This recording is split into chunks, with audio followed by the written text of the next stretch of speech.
I had an experience this morning that I thought I would share. It might come off a little bit weird and strange to some people, but for others, they might be able to identify, so I think I'm going to share it anyway. Kind of a personal experience. For the last couple of weeks or so, every morning, maybe a couple hours before dawn, I start having dreams about going out to the park where I practice and doing, kind of my forms and combinations, wushu, cardio type of practice. And I've been assuming all along that the reason I'm having these dreams is because my body's become so used to doing this every morning that when it starts getting to be around that time, just a little ways before sunrise and stuff, then my body starts sending me prompts to get out there and to go and do a session because my body is enjoying it. And so so I figured because I'm asleep when my body starts sending me these messages, that's why it's coming through as dreams. The signals are coming through, being relayed through his dreams. But this morning I had an experience that makes me kind of wonder if that's the full, story about what's going on with me and in these dreams.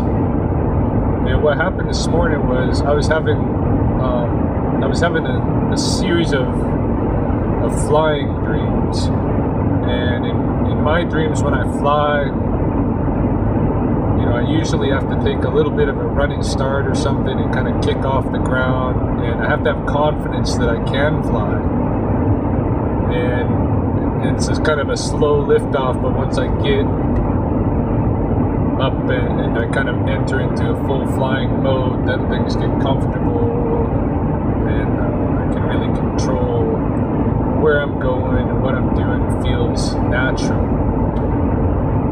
But I do need, at first I need a little kick. Don't always have to run, but I need a little kick off. A little bit of struggling with my legs and arms kind of a thing to get me up and get me going. And what I think about flying dreams, there's a lot of theories about flying dreams. Some people say that this is maybe out-of-body experiences when we're having flying dreams. But what I kind of think about flying dreams is they're like genetic memory for us, because we are related to everything on this earth. And clearly at one time, I think we were bird as well. And so we've had that experience of being bird or bird-like. We have shared ancestors with the birds, and that's still very much in our bodies.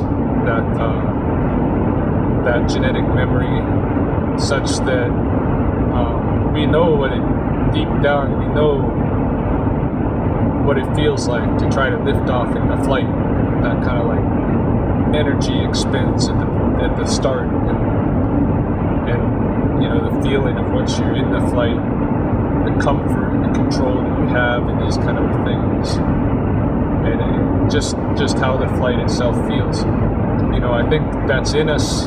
It's in us, and we can't always tap into it with our conscious minds, but certainly our unconscious minds can. And for some people who practice, they can tap into it with their conscious minds too. But I think it's because of our birdness that we have those kind of dreams. And I have them not infrequently.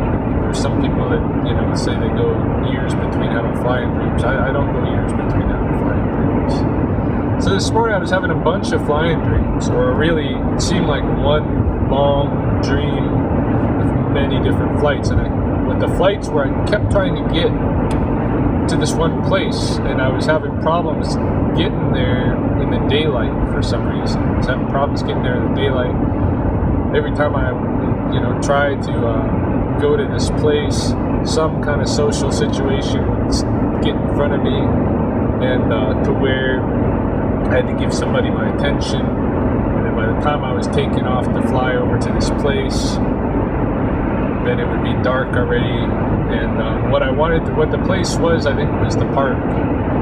Although it didn't really look exactly the same in the dream. That's what I think it was. A little kind of like island with some trees. There was one tree there that I was going to practice with, that one tree. That's where I really wanted to go. Really, really wanted to get there and practice with that one tree. And so when I woke up this morning from these dream sequences, I knew that there was a tree out there at the park that I was supposed to go practice with. It was kind of like calling me, wanted me to come practice with it. So I went out, and when I got to the site, I could sense who the tree was. It is a tree that's kind of standing out on its own by the park bench, and right near where I normally practice. And maybe this tree has been watching me work with the other trees for months now. And, maybe it wants me to engage with it. That's kind of the sensation I got. It could be that for these trees, because they can't tell me how they feel. But I know that I don't hurt them, because I normally don't even ding their bark, a very, very little bit. I might make little chips off of the bark, and that's got to be something like a nice, facial cleanse with some scrapey sand type of cleanser. That's what it's got to kind of feel like for them, I think. I think maybe it's therapeutic. Maybe it's kind of like spa, massage, cleansing type of a thing. Because certainly I'm not hurting them. So, maybe this tree is feeling left out. I don't know. That's kind of the sensation I got, was that this tree really wanted me to do with it what I did with the other trees. And so this morning's practice, I bowed to the tree, and I practiced with the tree, and it felt really good to me. It felt really good, and I left there with a good feeling, and that that I had done exactly what I was being called to do, and I think it was the tree calling me to do it. That's what I think. And this is going to sound, really out there, but it's absolutely true. I have a history of having dreams where non-humans will communicate with me, usually like animals. They'll communicate with me, and they'll communicate very, very clearly, and almost like they're speaking my language, but they're not speaking anything. They're just communicating directly into me. They're what it is that they want to communicate. And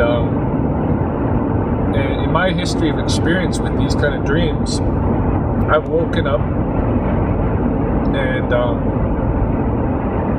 found the situation exactly to be what it was in the dream. Like, for instance, one time there was a lizard that was hanging upside down. My one finger was curled up over this branch, and his toenail was caught in this branch, and he had fallen off the side, and he was hanging upside down by one leg, by one finger, and he was gonna die. And this lizard in my dream at night spoke to me in my mind and showed me the whole scenario and asked me to come and help it. I woke up, I went to the place that I recognized from my dream. I looked, sure enough, there was the lizard in the exact position with the bent over toe and the fingernail thing, and in need of help, and I helped him. So I know personally, as far out as that sounds, I know without any doubt that animals can communicate to me in my dreams. And having this knowledge, it would not surprise me to find that plants, like these trees, could also communicate to me in my dreams. And even though this morning's experience wasn't as clear as experiences that I've had with animals where they're communicating with me, I really do feel like that's what was happening. It could be all fantasy and romance kind of a thing. It could very well be what I said before, that it's just my body's used to it. My body starts prompting me that I need to go out and practice because it wants that. It wants that for itself. Could be that, but I felt more like this morning, like it was the tree itself that was calling me, and maybe all along it's been the trees that have been sending me these dreams. Maybe all along it's been the trees, but this morning, because it was a single tree, that's what kind of finally clued me into it, that these trees are the ones communicating, because maybe they can't communicate with me as clearly as animals. So that was my experience. I know it sounds pretty far-fetched to some people, but I wanted to share it because to me, it really, really made my morning special, and I felt, and I came away feeling very good about it.